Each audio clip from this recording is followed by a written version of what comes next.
it's all winch. Definitely need to purchase one of those.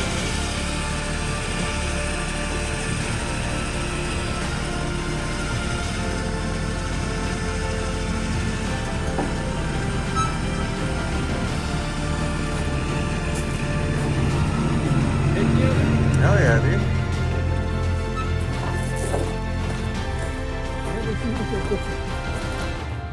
It was fast, dude.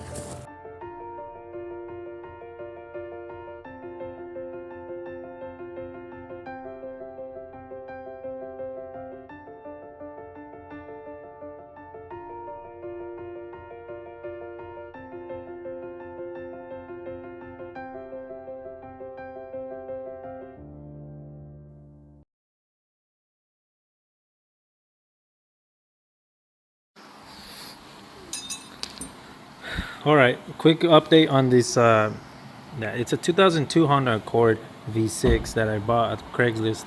You guys remember the problem was never the tensioner or the belt or none of that.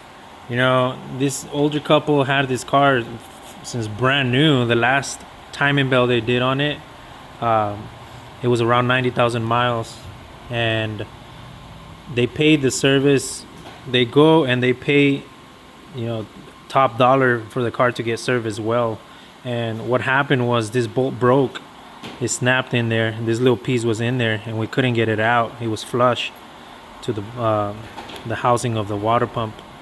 And what we did, we went ahead and we welded. We tried welding a nut to it, but we couldn't because the space is very, very limited. You got like an inch there, and the nozzle from the welding gun won't work.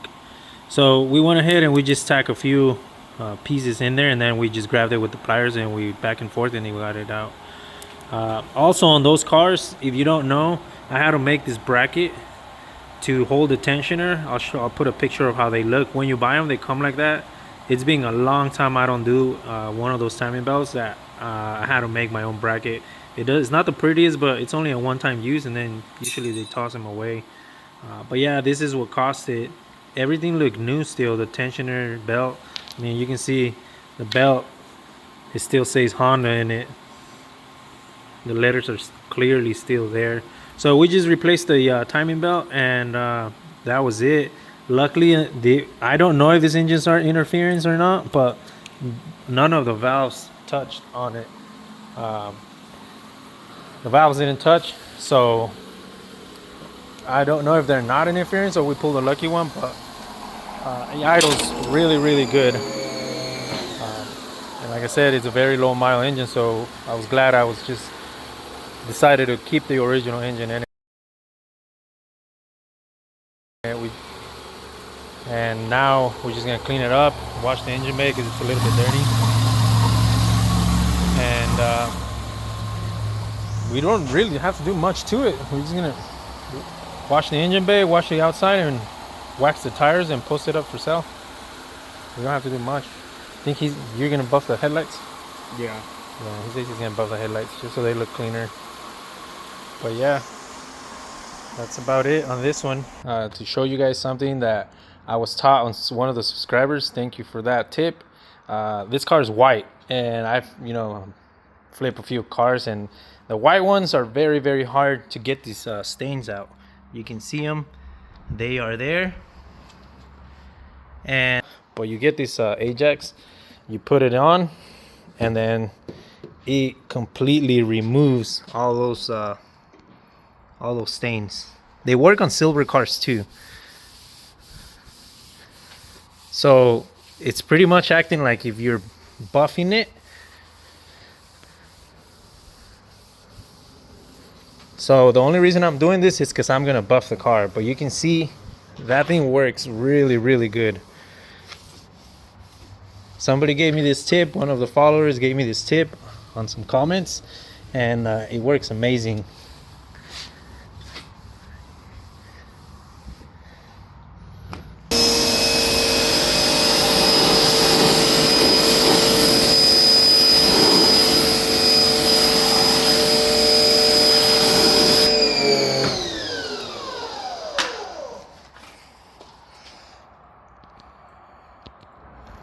And you can see they are gone.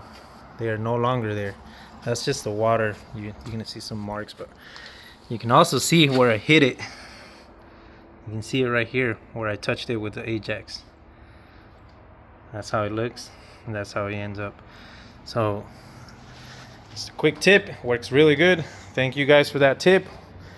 And yeah, I'm gonna continue doing. I'm gonna wash the whole car like that.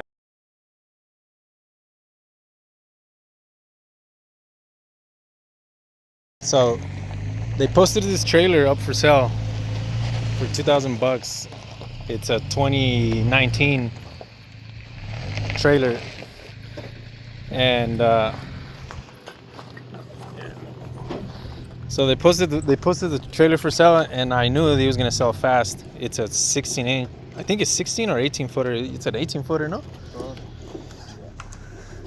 And he said that they had a lot of messages if I still wanted to send the message, which I said yeah. But what I did was, when they posted it, they took a picture of it. That van has a phone number. And I called the phone number instead of going through Facebook. And it actually worked out. And right now we're waiting for the guy to write all the paperwork. Here, you want to do that? So yeah, it kind of funny.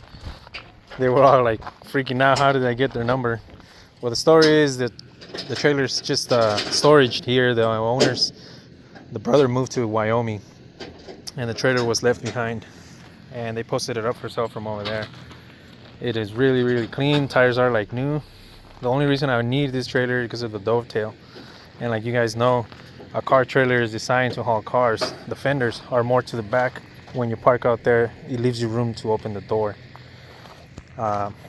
They posted, this is just there because they were gonna haul stuff, and they said they tied down a tarp. But the trailer is in really, really good condition. The ramps are all there. The spare is there.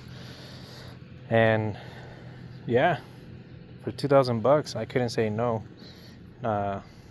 This is really what I need. So I ended up buying it. They gave me first dibs.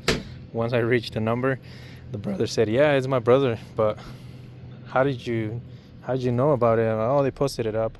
So he's confused. They were both confused, but since I called the number and I actually talked to the guy, they gave me first dibs, and they let me come and buy it. So yeah.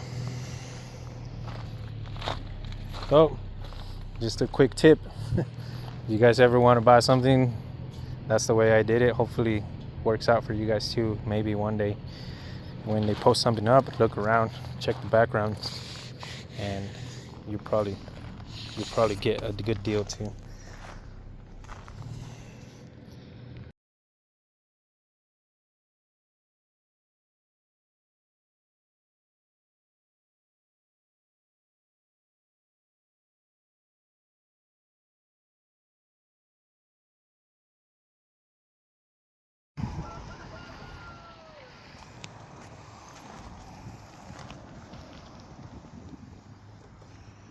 Dad, why are they bouncing? Huh? Why are they bouncing? What were you doing?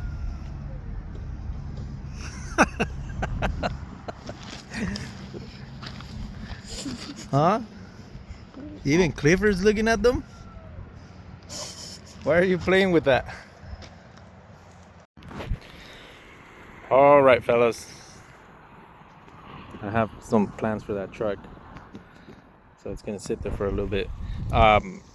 This car, I posted it for $3,500. And this is how it turned out. Obviously you've probably seen some of the pictures and other videos, but this thing with the Ajax, it turned out amazing. The paint, it kind of like polishes it. You can see it removes all the swirls and it leaves it really, really white. I'll probably make another video. I'll try it in different colors like burgundy, red. I don't really dare to do it in black, but it turned out really good. The car's already sold. They came, they paid it, they took the keys in the title, and they locked the car. I actually locked it for them, and I told them to the car was locked and it was in a safe place. I forgot to put that mat back in it. That's why it's there, because it's locked, and they said they were gonna come pick it up. You know, sometimes, I said it before, when you feel comfortable with what you have and what you know what you're selling, you can stay firm. This one I stayed pretty firm. I had a lot of $2,500 offers and $3,000 offers, and I stayed pretty firm on it, and I got what I want, or what I wanted for it. I was being reasonable to some people, and I was willing to take 33. Even to some local lady that I knew, I was willing to take 3 for it, but she didn't come up with the money, and she said, go ahead and sell it if you want. And yeah, this thing is in almost pristine condition. I didn't even get to detail it, and the guy that bought it, he said, wow, it's really detailed and clean on the inside. I didn't even detail it, and he was very, very amazed on the condition of the car. The car runs amazing. It runs and drives like it looks, and he paid me asking price for it, and he's very happy and excited. He works very late, and that's why probably he's been here 2 days and he hasn't picked it up. But yeah, he already paid for it. He took the keys and the title and move on to the next one. So yeah, if I knew the car had problems and had this and that, needed shocks, needed tires, I'd probably go down on the price. That's why I say you know what you have, and you know how, if you can negotiate or not. But this one needed nothing besides just to get registered and move on. And even then, he still has good plates till 2026, so he can still just pay the transfer fee and change of title, change of name and title, and that's it. It's only like $77. So even then, the car is pretty much in pristine, ready to drive condition. So yeah, stay tuned. I have more cars coming, or more videos coming in. So yeah.